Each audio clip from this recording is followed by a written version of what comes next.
decades, the leaders of Britain's centre-left Labour Party had denounced Militant as a cancer, a secretive cult that almost wrecked their movement and brought shame on a city, Liverpool.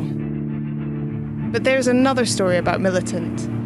It's a story about a decade of extremes, where government cuts forced local politicians to make impossible choices. It's a story about a northern city that took on Margaret Thatcher. And it's a story of ordinary men and women caught in the middle of a huge political gamble.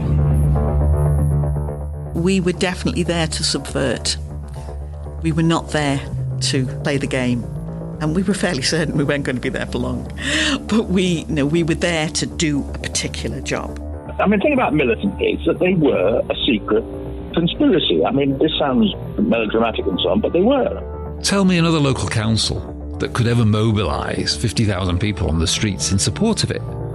So this idea that Militant were just parachuted in is not true. They were of the people, and they were popular amongst the people. Even if you lost at the end of the day, it was still better to try and put up a fight. And of course, Liverpool and the miners particularly. Also, Lambeth did put up a huge resistance. In a way, it was its own worst enemy because it had such a sense of humour. If something goes wrong across the country, the sharp journalist goes to Liverpool because the way it will be described, the wit and humour, will be the sharpest and the funniest.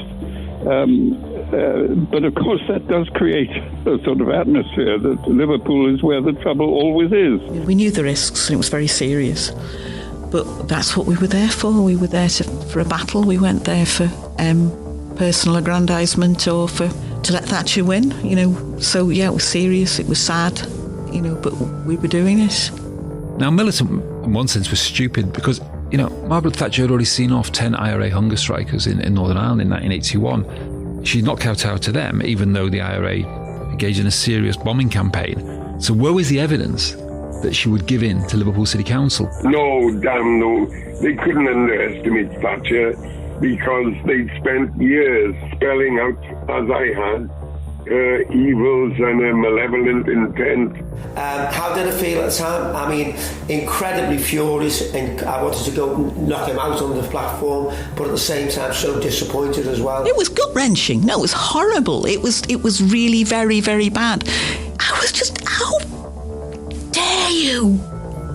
Just how dare you? They were supposed to be there for the serious business of defending the city and its people, and they were just playing politics. This is the podcast that dives deep into 1980s Liverpool and the politics that emerged from it. This is The Brink.